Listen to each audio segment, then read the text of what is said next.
My friends and I used to be really big into exploration and photography.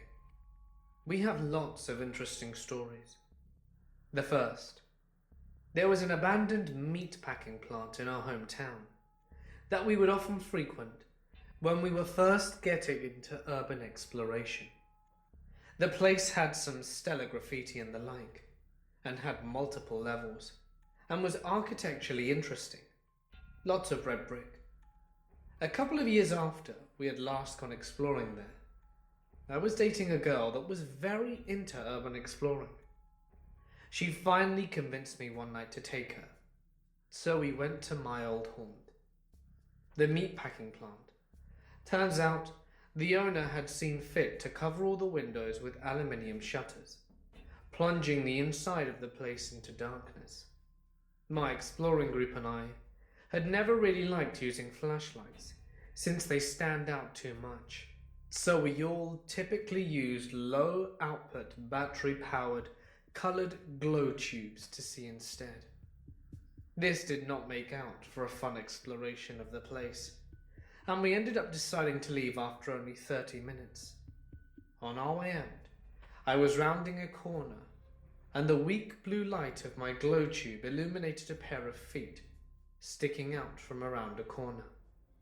We all froze in fear, waiting for him to get up, as we weren't being that quiet. But he didn't.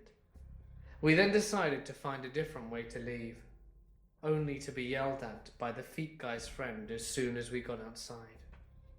On another occasion, my main exploring buddy and I would occasionally explore active sites, aka infiltration, such as factories and the like.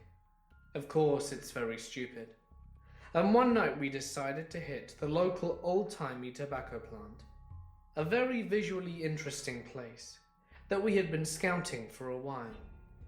The place was surrounded by a barbed wire, topped brick wall, but a neighbouring business had placed a small corrugated steel moving container adjacent to the wall in a dark corner. We climbed on top, got our radios and decided to split up.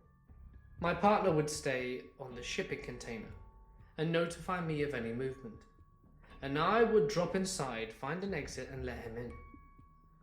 I dropped inside the wall, darted down inside, found an exit and let him in. I dropped down inside the wall, darted into a nearby corridor, and found my way to a nearby shipping dock with a back door. I ran back to the edge of the corridor near my partner and was about to explain which door to come to when someone yelled, "Hey!" Some security guard inside had apparently seen us via a camera and was waiting outside yelling at my partner. Thankfully, he didn't know where I was, so I waited for him to go back inside before sprinting down the corridor and through the shipping dock exit. I met up with my partner, and we sprinted to his car and then hauled ass a few blocks away to his high school. There we sat on the roof and listened to the sirens going to where we had just been. We got extremely lucky, considering the stupidity of what we had done. Also, while on the high school roof that night, I met the girl from the last story. In the later years of our exploration, my partner and I hooked up with some out-of-state explorers and started hitting some larger-scale sites. Our favourite was a nuclear power plant abandoned in the 80s. We would meet up with them and sneak in on a Friday night, as it was surrounded by busy construction sites and industrial parks, hiking for 2 miles to the site itself.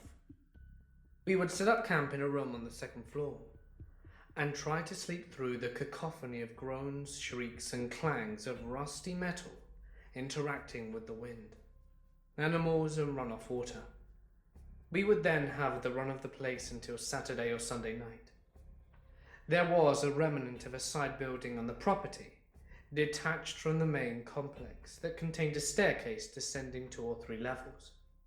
When taken all the way to the bottom, it would dump you to a long, wide corridor flooded with knee-height icy water, and with periodic open holes on the floor that were much deeper. This tunnel ran under the entire complex, dumping you out in the condenser room within the heart of the plant.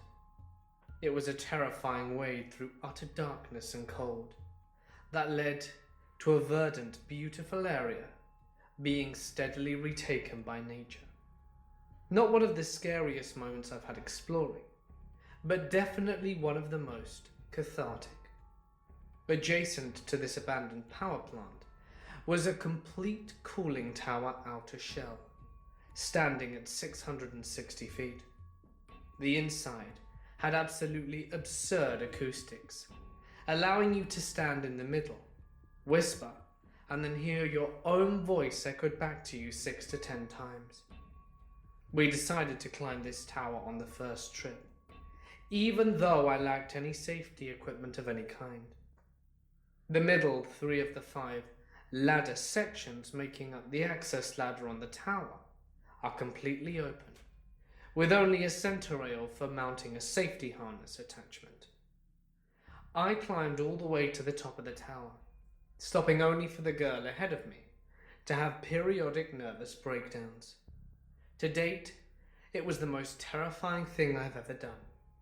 I certainly did not understand height until I was 400 feet in the air on an open ladder that leans back as it follows the curve of the hyperbolic shape of the tower, with the wind trying to rip me off. When we reached the top, after enjoying the views for a while, we noticed that the entire top surface was ringed with lightning rods ground into the ladder, and a thunderstorm was starting to form. We then decided to start the 45-minute trip down the ladder, and we noticed a private security car had pulled up at the bottom. We laid down on the top surface of the tower, accepting that we might never make it down. Thankfully, he left soon, and we were able to make the trip down without any shocking incidents.